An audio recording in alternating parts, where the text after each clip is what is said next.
هسې خو د ډېرو مثالونه مو خو ملکنډ کې د کټونو بڼلو روزګار یو ښه شکل اختیار کړی کوم چې خلک ډېر زیات خوښوي.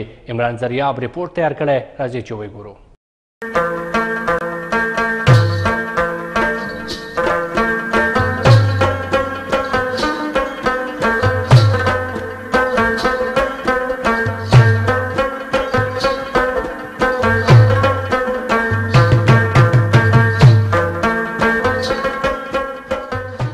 د خیبر پښتونخوا په مختلفو برخو کې اوس هم د صدو زاړه د مختلفو دستکارو او نرونو مثالونه موجود دي، خو ولې په ملکنډ کې د کټونو جوړولو ځانګړی روزګار هم شتون لري. د وخت تېرېدو سره د لرګو نه د کټونو جوړولو لړۍ د ډېره حده پورې کمه شوې ده، ځکه چې د لرګو د استعمال له وجې د ځنګلاتو زیان کیږي، کوم چې نقصاني عمل دی. ځکه خو اوس هنرمندانو د سټیلو پریم نه د کټونو جوړولو لړۍ پیل کړي. که یو خوا دا کټونه ډېر پایدار وي نو بل اړخ ته ډېر په صفایۍ هم تیاریږي، ځکه چې هنرمندان په ډېر مهارت سره د مختلف رنګونو ریخامي تارونه او رسۍ استعمالوي. د بڼلو په دغه ګرانه مرحله کې ډېر په زړه پورې ډیزاینونه هم جوړیږي، کوم چې خلک ډېر خوښوي. نو وزن یې هم کم دی، په مضبوطیا سره هم ښه دي، او د کټبلو د چینجو سپږو د دې نه هم دغه دي. بل په دې کې یو دا خاصیت دی، د کټ ته وګوره که په اوړي کې له سړي ته ګرمي لګي نو که هغه بغیر طلایانه په دې کې سر ته تکیه کیږي نو ډېر په ښکلې په اسانه طریقې سره به هغه خپل سکون سره خپل خوب کولی شي.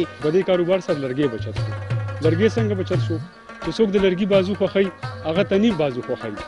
مطلب دا چې لرګي وڅیرلی شي د هغې نه کم بوټي چې د هغې بازو خوښوي، نو په دې یو کټ باندې 100 بوټي بچ شو، غټه پیدا دا وشوه.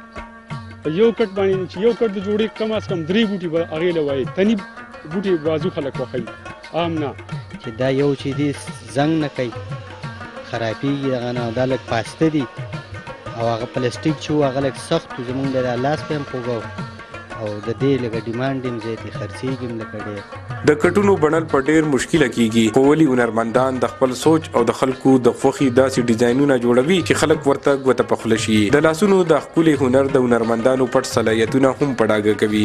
ملکنډ کې د کټونو جوړولو روزګار یو ښه شکل اختیار کړی، خو ولې د کټونو جوړولو وړاندې مرحله کې د بجلی استعمالول هم کیږي او د کټونو پریمونه د بجلی په برکت جوړیږي، خو په سیمه کې د بجلی بحران له وجې د دې روزګار د متاثر کېدو یره ده. دا هنرمندان وایي که چېرې د بجلی لوډ شیډینګ خاتمه وشي نو دا روزګار د یو ښه صنعت شکل اختیارولی شي. عمران زریاب، خیبر نیوز، ملکنډ.